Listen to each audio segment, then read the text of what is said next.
Ahojte kamaráti a vítajte späť na mojom kanáli. Moje meno je Mário a tento kanál sa volá Exploramix. Dnes vám ukážem, ako môžete odstrániť svoj účet v službe Google Analytics. Ak máte záujem o vymazanie svojho účtu Google Analytics a vytvorenie nového, toto video je práve pre vás. Najprv prejdite do služby Google Analytics a potom uvidíte váš nástrojový panel. Váš nástrojový panel bude vyzerať asi takto. Ak máte ďalšie účty, ktoré ste sa už pravdepodobne v minulosti pokúšali vytvoriť tak ako ja, toto video je špeciálne pre vás alebo pre tých, ktorí nie sú veľmi oboznámení so službou Google Analytics.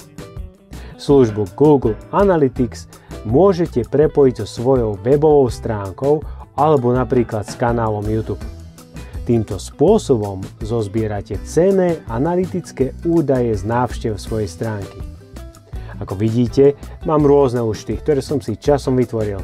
Jeden z nich sa volá Mário Beky YouTube kanál, ktorý som si v minulosti pripojil ku svojmu YouTube kanálu a toto je ten, ktorý chcem vymazať práve dnes. Nuž, ako vidíte, v tomto videu bude menu Google Analytics v angličtine. Takže, ak táto služba ešte stále nie je dostupná v slovenčine v čase vášho pozerania tohto inštruktážneho videa, toto video vám určite pomôže, pretože ak uvidíte anglické názvy, tak vám ich budem popisovať aj v slovenčine. Vždy si opakovane skontrolujte názov svojho účtu. Zapíšte si Google Analytics ID, čiže osobné číslo, Identification Number. Toto ID je prepojené s vašim konkrétnym účtom. Tieto Google Analytics Universal som napríklad používal ešte pred službou Google Analytics 4, čiže Google Analytics 4. Je dôležité, aby ste vedeli, či neodstraníte kanál, ktorý odstrániť nemáte. Mali by ste odstrániť iba ten kanál alebo účet, ktorý skutočne chcete odstrániť, preto je veľmi dôležité si kontrolovať čísla účtov. Preto sa vždy uistite, že máte pod kontrolou všetky ID, čiže identifikačné čísla. Ak chcete spustiť proces mazania účtu, musíte prejsť do ľavého dolného rohu obrazovky a kliknúť na ozubené koliesko správcu alebo nastavenia. Môže sa to líšiť v ponuke Google Analytics v závislosti na tom, kedy budete toto video pozerať. Nezabudnite teda vyhľadať položku správca alebo nastavenia. Kliknite na ozubené koliesko a otvorí sa nová stránka. Stránka bude vyzerať asi takto. Keď odstránite tento účet, odstráni sa aj vlastníctvo Google Analytics a tiež zobrazenie. Účet, ktorý dnes odstraním, je starší účet.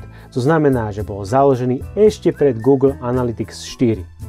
Vždy si preto skontrolujte, či kanál, ktorý práve odstraňujete, je ten, ktorý chcete odstrániť, aby ste neodstránili účet, ktorý aktuálne používate. Ďalším krokom je buď ísť a kliknúť na presunúť do koša z používateľskej ponuky správcu, alebo môžete kliknúť priamo na účet Google Analytics a ten vám ponúka možnosť presunúť účet do koša. Pred úplným odstránením sa účet presunie do koša, teda sa nevymaže na dobro. Vám tak ostane istý čas prehodnotiť rozhodnutie, či chcete tento účet skutočne odstrániť. Google vám dáva čas na premyslenie, aby ste mohli byť pokojní, ak náhodou odstránite účet, ktorý ste nechceli odstrániť. Stále budete mať možnosť ho obnoviť a zvrátiť proces úplného vymazania. Nezabudnite si však prečítať text, ktorý je priamo napísaný na tejto stránke. Musíte si rozmyslieť, či chcete odstrániť iba zobrazenia, či chcete odstrániť vlastníctvo, alebo či chcete odstrániť celý účet. Ja chcem v dnešnom prípade odstrániť celý účet. Chcem znovu vytvoriť nový účet pre novú webovú stránku. Ten bude korešpondovať s novou webovou stránkou, ktorú sa chystám v krátkom čase spustiť.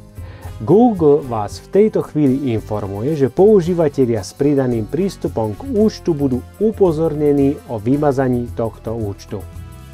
Pred presunutím tohto účtu do koša odporúčam však oznámiť tento váš krok všetkým ostatným používateľom tohto účtu.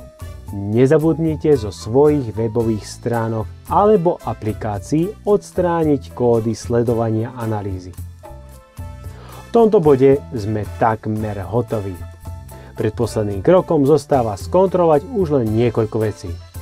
Najlepším spôsobom by bolo zapísať si celý kontrolný zoznam a zaznačiť, aké kroky ste vykonali.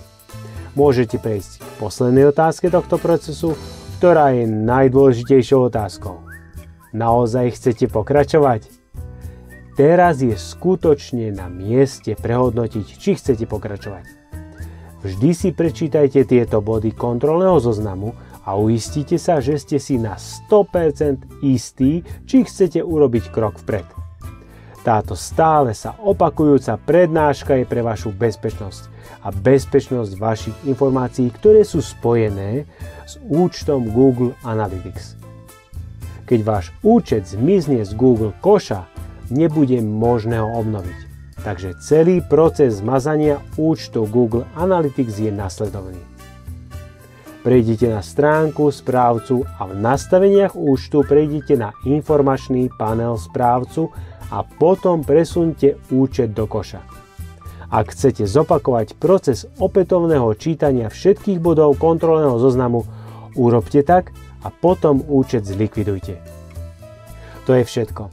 Týmto spôsobom odstránite účet na Google Analytics. Je to veľmi jednoduché. Je to naozaj veľmi jednoduché. Vždy sa však uistite, že máte všetky svoje údaje bezpečne uložené. Ak máte pocit, že účet naozaj nepotrebujete, presunte ho do koša. Potom stačí už len pár dní počkať a váš účet zmizne navždy z povrchu zemského. Existuje však určitá doba premlčania. Ako náhle skončí, váš účet bude navždy odstranený. Celkom jednoduché. Ak sa vám toto video páčilo a dalo vám isté cenné informácie pre váš web, dajte mu palec hore. Vážim si vašu veľmi láskavú ochotu. Ďakujem tiež za to, že ste prihlásení na odber tohto kanála. Pozrite si aj viac mojich videí, určite medzi nimi nájdete čosi zaujímavé. Volám sa Mário, toto je kanál Exploramix a my sa vidíme čoskoro. Čau!